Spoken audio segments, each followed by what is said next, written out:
Bahkan lebih dalam lagi, untuk apa Pak Prabowo masih, kata masih harus diterangkan di situ, pergi ke Jokowi di Solo, mengunjungi mantan presiden. Jadi kalau kita coba untuk mengkonstruksikan pertemuan itu, tidak mungkin hanya sekedar kata Pak Prabowo ya cuma bicara-bicara aja tuh. Justru di dalam kalimat itu, bicara ini bicara itu, tersembunyi atau bahkan disembunyikan sesuatu yang sebetulnya substansial, yaitu arah negara ini, arah pemberantasan korupsi, arah hubungan antara Prabowo dengan Gibran yang sampai sekarang tidak menjadi mulus karena desakan dari masyarakat sipil untuk terus mempersoalkan status dari wakil presiden. Jadi sekali lagi, hanya satu kemungkinan, yaitu ada hal strategis yang pasti dibicarakan oleh Pak Prabowo dengan Pak Gibran, dengan Pak Jokowi, atau sebenarnya urusan Gibran inilah yang menjadi inti kunjungan Pak Prabowo ke Pak Jokowi.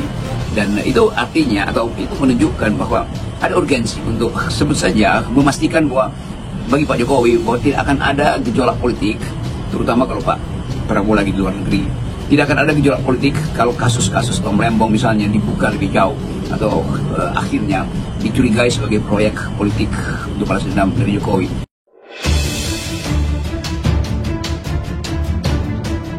Assalamualaikum warahmatullahi wabarakatuh. Halo pemirsa, selamat datang kembali di channel ini. Bagaimana kabar pemirsa sekalian? Saya doakan semoga sehat selalu dan salam akal sehat. Pemirsa, Pak Prabowo secara tiba-tiba menemui Pak Jokowi di Solo. Lantas, apa maksud dari pertemuan tersebut hingga Pak Prabowo rela jauh-jauh datang ke Solo?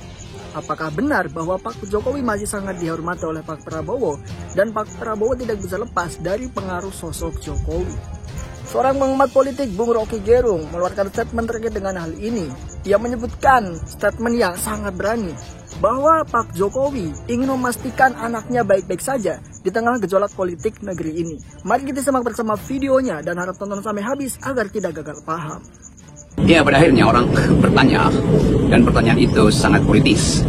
Apa yang dibicarakan oleh Pak Prabowo dengan Pak Jokowi di Solo kemarin?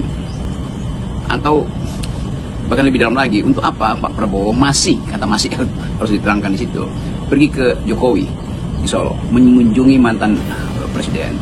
Ini satu isu yang bisa membuat publik bertanya kembali tentang hubungan antara Prabowo dan Jokowi di dalam kondisi tumbuhnya atau merebaknya isu-isu yang hari-hari ini mendebarkan publik. Satu misalnya temuan hampir 1 triliun rupiah di rumah seorang pejabat Mahkamah Agung.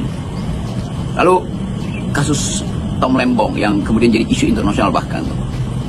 Jadi kalau kita coba untuk mengkonstruksikan pertemuan itu, tidak mungkin hanya sekedar kata Pak Prabowo ya cuma bicara-bicara aja tuh, dan bicara ini bicara itu. Justru di dalam kalimat itu, bicara ini bicara itu, tersembunyi atau bahkan disembunyikan sesuatu yang sebetulnya substansial, yaitu arah negara ini, arah pemberantasan korupsi, arah hubungan antara Prabowo dengan Gibran yang sampai sekarang tidak menjadi mulus karena desakan dari masyarakat sipil untuk terus mempersoalkan status dari wakil presiden. Kita hanya boleh menduga itu secara, sering saya pakai istilah hermeneutical suspicion, menduga dengan mencurigai karena ada kuriositas itu.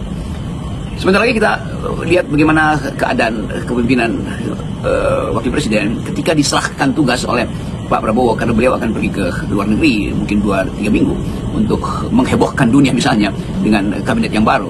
Jadi sekali lagi, hanya satu kemungkinan, yaitu ada hal strategis yang pasti dibicarakan oleh Pak Prabowo dengan Pak Gibran, dengan Pak Jokowi, atau sebenarnya urusan Gibran inilah yang menjadi inti kunjungan Pak Prabowo ke Pak Jokowi. Dan itu artinya, atau itu menunjukkan bahwa ada urgensi untuk sebut saja memastikan bahwa bagi Pak Jokowi bahwa tidak akan ada gejolak politik, terutama kalau Pak Prabowo lagi di luar negeri. Tidak akan ada gejolak politik kalau kasus-kasus Tom Lembong misalnya dibuka lebih jauh, atau akhirnya dicurigai sebagai proyek politik untuk balas dendam dari Jokowi. Tidak akan ada keguncangan politik kalau uang 100 triliun yang 1 triliun yang ditemukan oleh jaksa itu mulai diusut asal-usulnya tuh. Jadi sekali lagi, kondisi pertemuan Pak Prabowo dan Pak Jokowi tetap menimbulkan sensasi dan sekaligus kuriositas.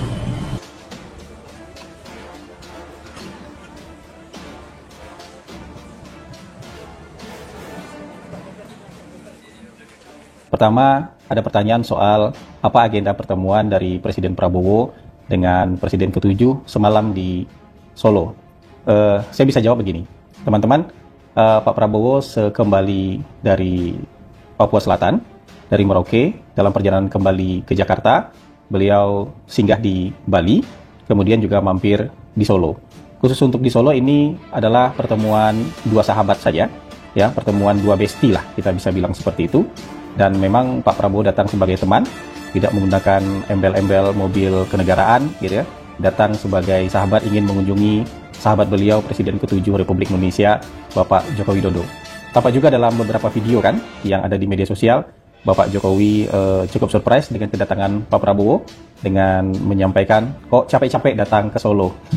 Terus kemudian juga Bapak Presiden Prabowo menjawab, nggak capek kok Pak, ini kan pakai pesawat gitu. Jadi memang pertemuan dua besti. Cuma kan memang yang bestian ini adalah dua orang presiden ke-8 dengan Presiden ke-7. Jadi sehingga menarik perhatian banyak orang. Dan ketika pulang pun, Presiden Prabowo diantar sampai ke tangga pesawat oleh Bapak Jokowi.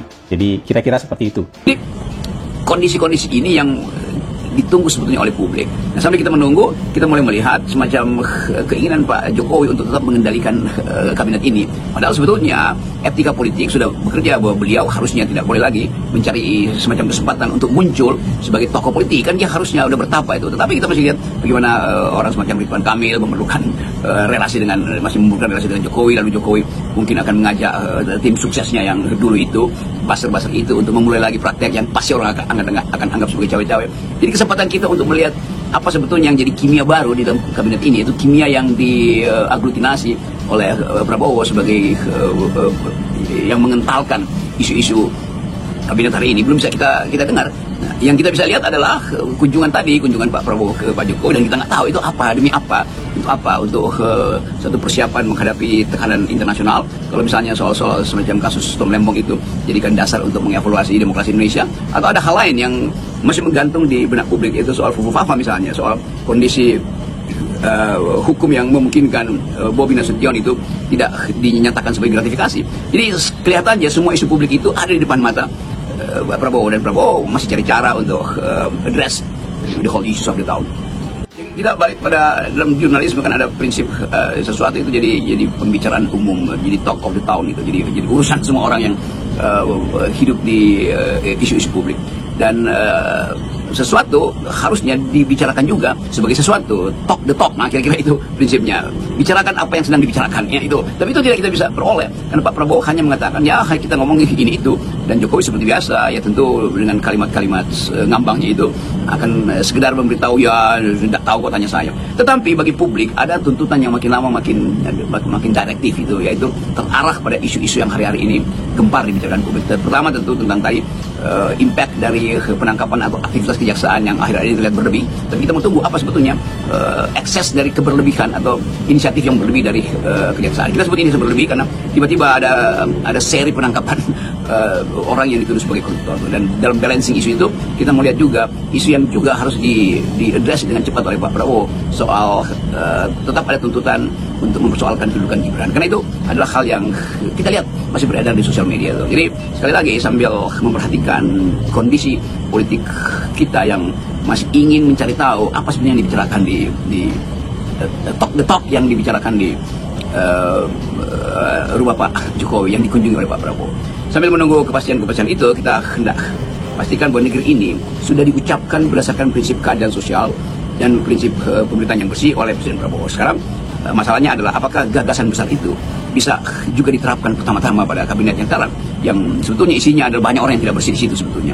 Dan kalau Pak Prabowo ingin menghasilkan keadilan, itu artinya dia harus mulai dengan adil, atau bahkan adili mereka yang di sekitar kabinet yang terpapar oleh ketidakjujuran, termasuk ketidakjujuran ilmiah, termasuk ketidakjujuran akademis tadi, dan ketidakjujuran sosial, karena sikap-sikap yang merendahkan rakyat, yang sekedar menganggap rakyat itu sebagai pemilih, dan setelah terpilih terjadilah jarak antara apa yang dipilih dan apa yang mereka putuskan, jarak antara election dan decision. Jadi saya kira itu urusan kita